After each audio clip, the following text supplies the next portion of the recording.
Welcome to TFP, the Theatrefolk podcast, the place to be for drama teachers, drama students, and theater educators everywhere. I'm Lindsay Price, resident playwright for Theatrefolk. Hello, I hope you're well. Thanks for listening.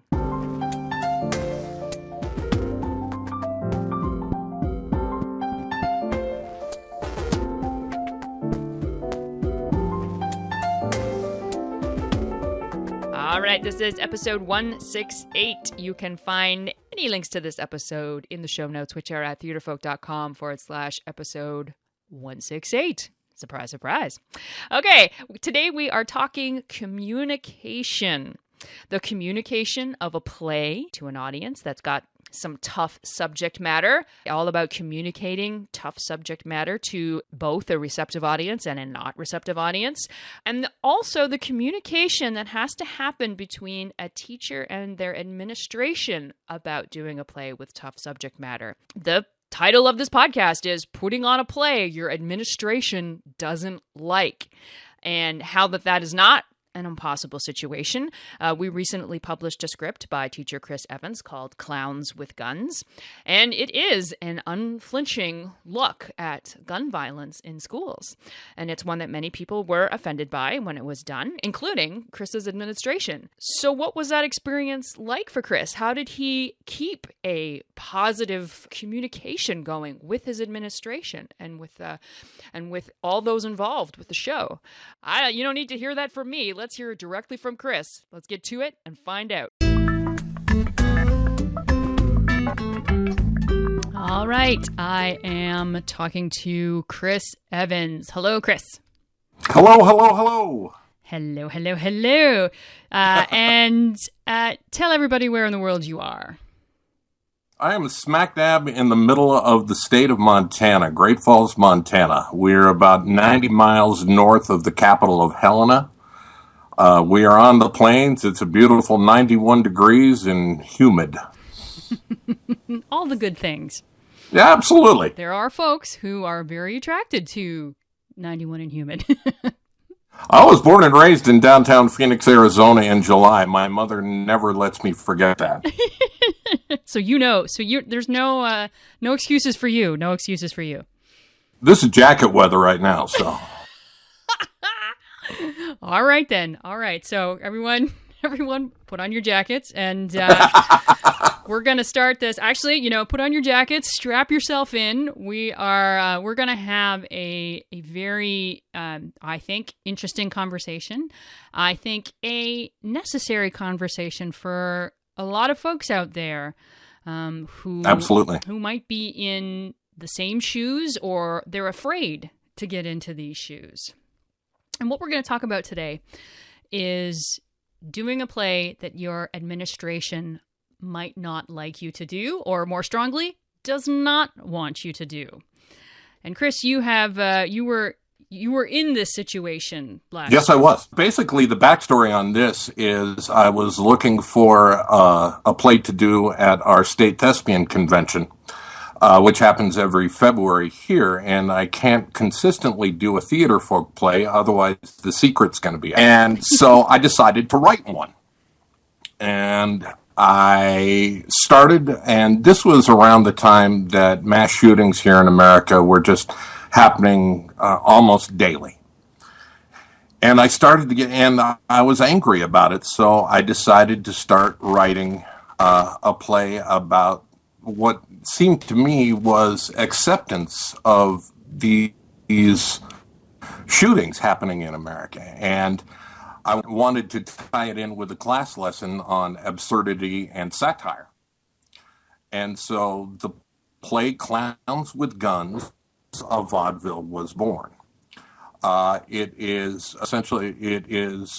takes place in a circus atmosphere with iconic characters, and and a group of audience that I call the Goobers decide to come see the show, and they're happy to see the show. They're accepting of the show.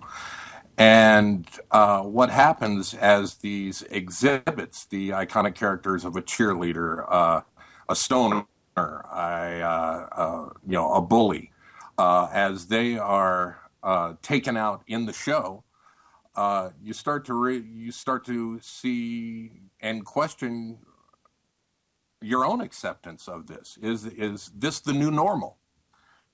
And one of the things about the play that people found the strongest was the last line. One of the characters comes on and asks the MC, "When's the next show?" And the MC says, "Tomorrow, kid, probably tomorrow." And that really struck a chord with a lot of people. So we're talking about a show that has a very strong message and a controversial one in terms of, particularly when we're talking about the school arena. Violence, and particularly gun violence, is something that people get real antsy about, isn't it? It is, and they should get antsy about it, Lindsay. I have situated my room in a way that the teacher that 7 years ago when I took over had a desk that was hidden in a corner. If somebody would have come into the room with harm on their minds, he would have never seen it. And so I've had to adjust my room to where I can see everybody who comes into the room instantly.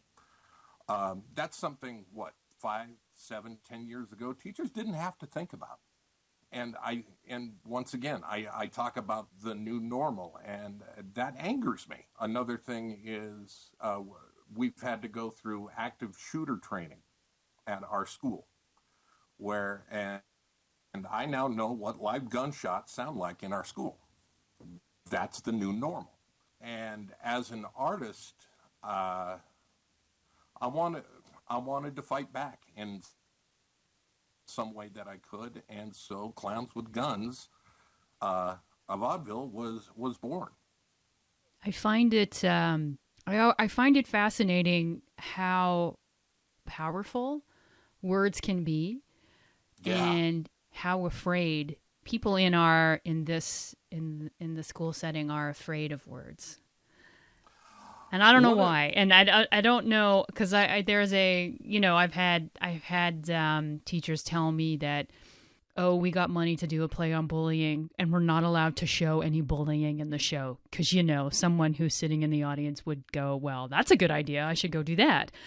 Or we can't have guns on stage because we can't have violence on stage because we can't use that word because. I have a play where a teacher's giving up smoking. And he talks about giving up smoking, and I've had teachers come back and say, we can't say the word smoking on stage. And it's like... Right. And, when I went to school in 1983, I played Tom in Glass Menagerie. And I was allowed to smoke on stage in a high school setting. I would have... That is nowhere near what it is now, we are a very litigious society. We are a very sensitive society, and in a lot of ways, very rightfully so. But when it comes down to material like this, one of the things that I sought out was the kids' approval.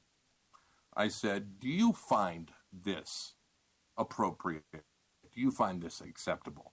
And every person that I showed this play to in my advanced acting class said yes.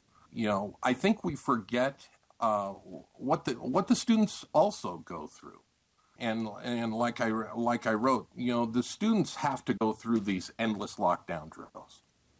The students are, and like I wrote, they're the first offense. They will know if somebody's depressed before an administrator does, before a teacher does, before a parent does. The students know the reality of these situations, and shielding them from it, I think takes a little bit of trust away. I'm not saying we should do a Tarantino film in high school. We shouldn't do Pulp Fiction. God, no. But let's talk about things that these students live with every single day. Okay, so now let's put in the adult factor, which says, no, we can't talk about this because if we don't talk about it, it doesn't exist. Well, ultimately, if it comes down to no, I have to follow that. And I did a full disclosure in something that I wrote. I decided not to do Clowns with Guns at our school before we took it to the Thespian Convention, because the spring before there was a suicide at our school. And I'm not heartless, and I am sensitive to how these kids feel, and there are a group of fragile kids out there. You know, I had a talk with an old principal of ours. I said, you know, I wondered when we got so fragile, and so I think you have to be sensitive to that. And so when we did our rehearsals, I opened rehearsals to parents. Absolutely. I opened rehearsals to administration. And one of the things about my rehearsals, and one of the things this ex-principal said, never make it a surprise. Communicate. Go ahead. Yeah. You were about to say the word communicate, and I think that's really key. You know, when we're talking about subjects that are controversial or that are going to have differing points of view, I think that phrase "don't make it a surprise" that is something that to follow in this situation. I think it's an excellent thing, and I think it's also an excellent thing to have that open dialogue with parents, to have open rehearsals, so that no one can actually, because then what can happen is that nobody can say they didn't know. Right. You know, and I've done some pretty controversial stuff at our school. And one of the things I've always said, the doors to the theater have always been open. I did a show, I want to say 2 years ago, that had live gunshots in it. And before rehearsal, I did a school-wide email saying, you will be hearing a track pistol fired in our auditorium. This is rehearsal for a play. You know, you have to cover yourself because of sensitivities.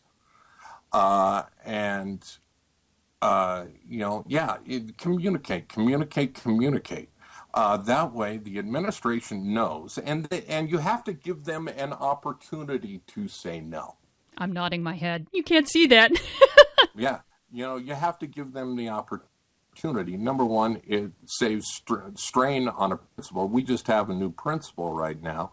And one of the reasons that I didn't open it up to our school is I didn't want him catching the billions of phone calls that would have probably come here before. And so, you know, when we did it in rehearsal, the day before we leave for Thespian Convention, we always do 7 runs of the show, of whatever show we're taking.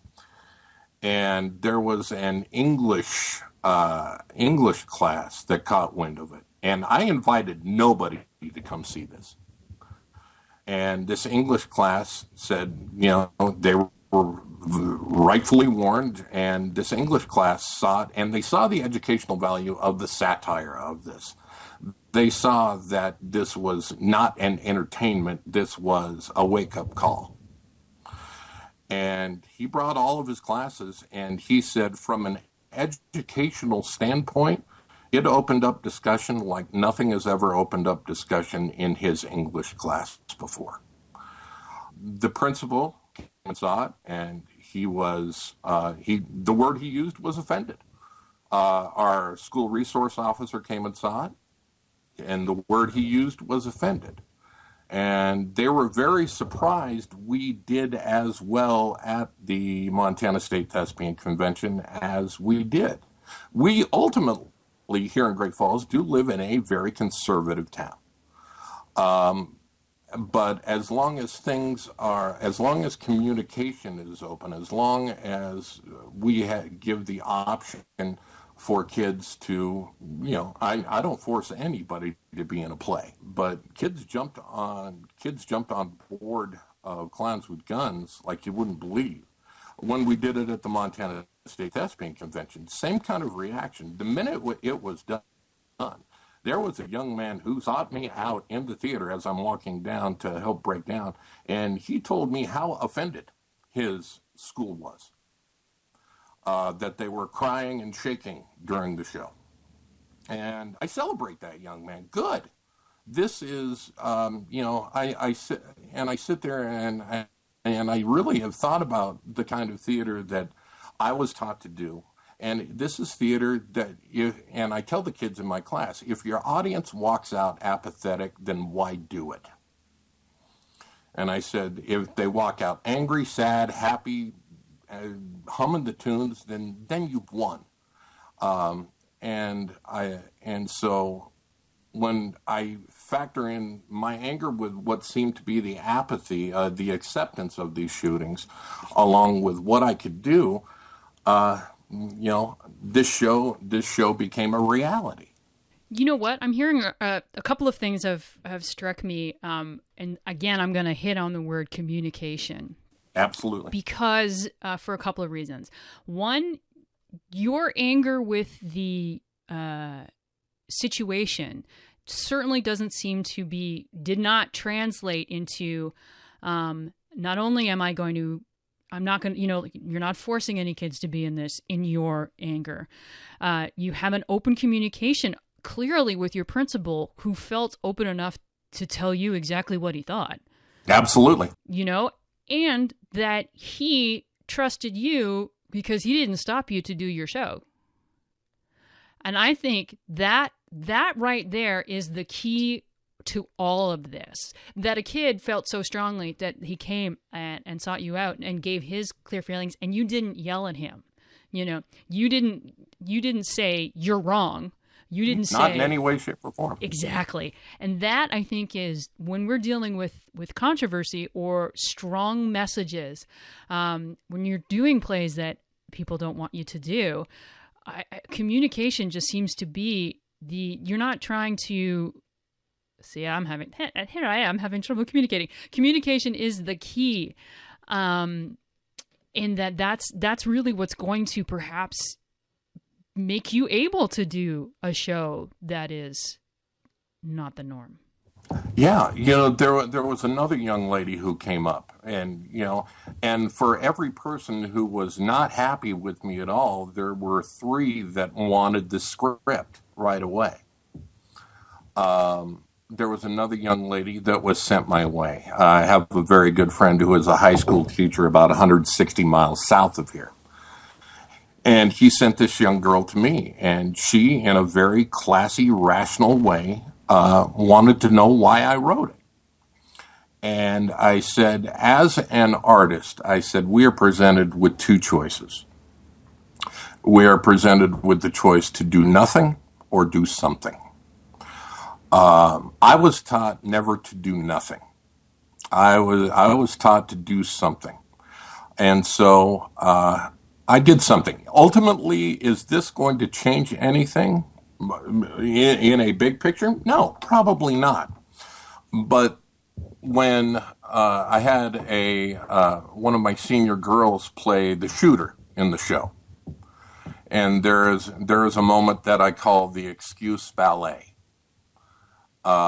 which was done to Dance of the Sugar Plum Fairy. And she's going through all these excuses. It made her more empathetic. She saw this character crying out for help. It opened up these kids' world.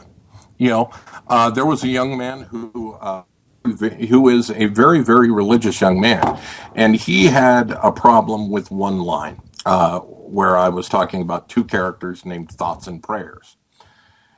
And there was a line, and I'm paraphrasing, we sent thoughts and prayers, and then another character says we didn't do anything. And he took offense at that. And I listened to him, and ultimately I altered the line. out of respect, number one. I tell my students, look, if there's, you can come to me honestly. I don't have to like it. Ultimately, I'm the ultimate vote, but I will listen to everything my students say. I will communicate. Let's go back to that word. I will communicate with these students. I want the students to have a stake in what we do. And the stake was as important to them as it was important to me. And ultimately, that was about our success at the Thespian Convention. These kids saw that this was a situation that they didn't like either. Ultimately, our lockdowns begin with you hear the speaker come on, then they blast an air horn, and then a panicked lady goes, "This is a lockdown. This is a lockdown." The first 10 seconds of a lockdown drill are terrifying. And these kids deal with it every year, 2 or 3 lockdown drills. Are the lockdown drills necessary? Absolutely. It's the new normal. And so these kids walked away from this play with a different view, number one, of satire and absurdity. They saw that not everything has to be realistic. Nobody is literally shot on stage. It is all, I've got flag guns, and it was done stylistically. There is one live gunshot in the show, and it's off stage. They saw that not everything has to be realism. You can get a point across. You can affect somebody through satire. You can affect somebody through absurdity. And it was a great theater lesson.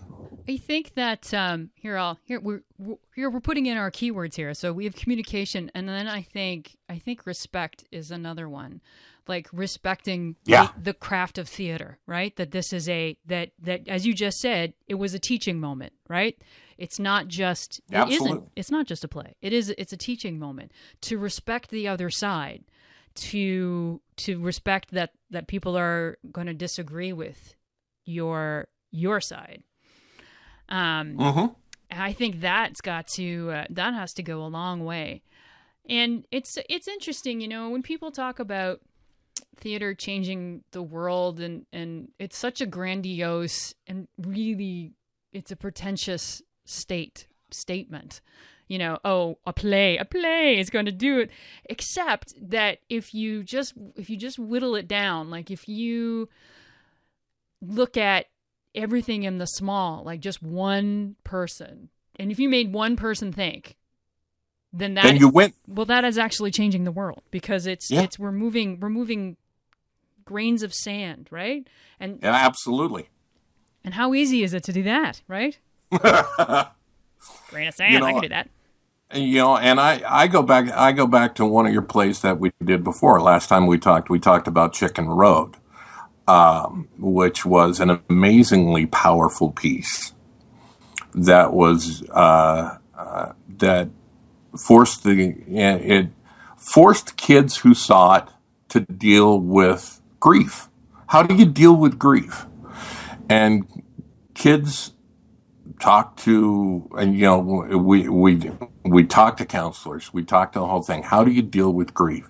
And, I had 2 girls come up and who were in the hallway, and they were crying, and they said, my friend tried to kill himself a while back, and you made me appreciate them so much more.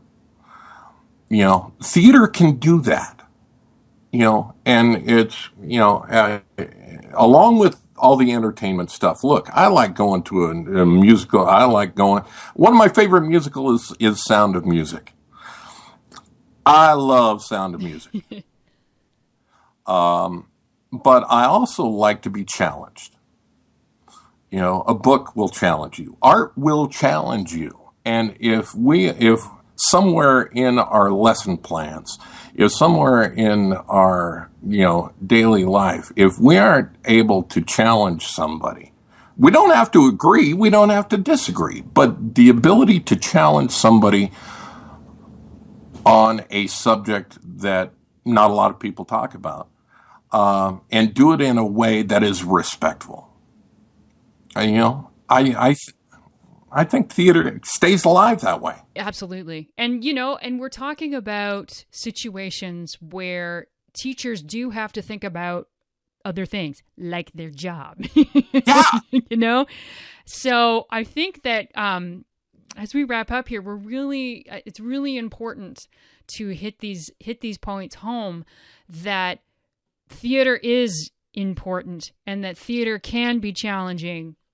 However, that how do we get past, the fear aspect of, if I do this play, am I going to lose my job? Well, there's ways to ask. Exactly. Communicate. Communicate. Respect. The principal we have now, he and I've done a couple of plays where I've been called into the office and he said, Chris, and he said, look, Chris, I'm going to let you do what you do. I trust you. I need to let you know I am a very conservative man. We did Cell Block Tango, for one of our variety shows, and one of the last names in there is Lipschitz. And he said, how is that spelled? And I went Lipschitz. And he went, okay. He needs to, our principal ultimately is protecting 1,400 students and how many hundreds of teachers. And then all their parents. And all their parents. And then the community. And then that's a big job. If you take the surprise element out of that, at least they can prepare. Yeah. They can prepare. And then the losing of the job, ultimately, if they say no, you got to do what the boss says. You can talk about it, you can debate, but ultimately, it's your boss's answer. But the ability to communicate, to find material that the kids aren't going to find, not challenging. I ultimately want to challenge my students. And if they are challenged, then then the numbers in my class go down. I've got a lot of kids who love walking into that drama room because they know it's not going to be sit down, look at a book, go for an hour and go home.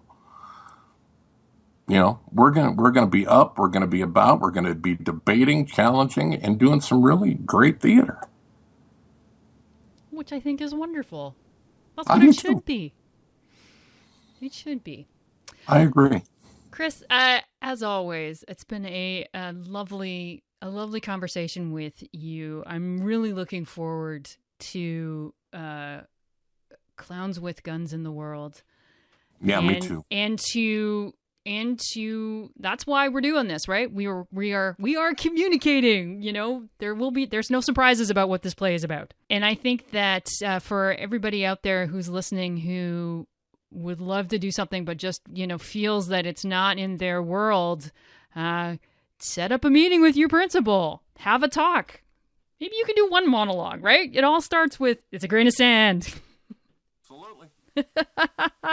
Okay, thank you so much. Thank you very much.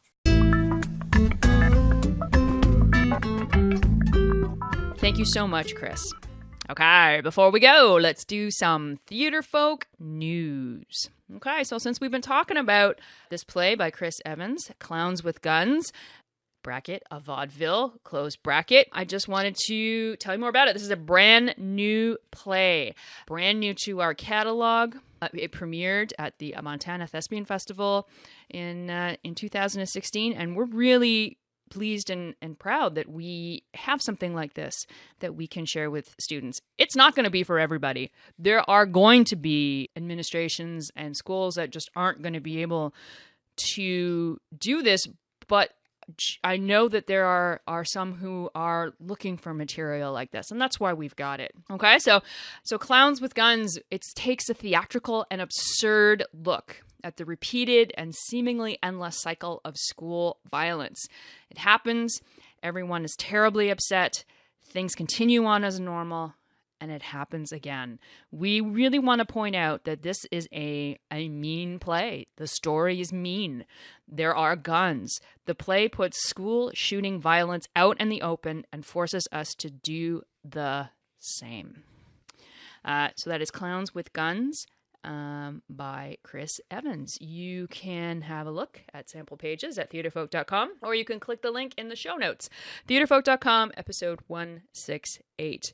Finally, where can you find this podcast? We post new episodes every second Tuesday at theatrefolk.com and on our Facebook page and Twitter. You can find us on youtube.com/theatrefolk and on the Stitcher app. You can subscribe to TFP on iTunes. All you have to do is search for the word Theatrefolk. And that's where we're going to end. Take care, my friends. Take care.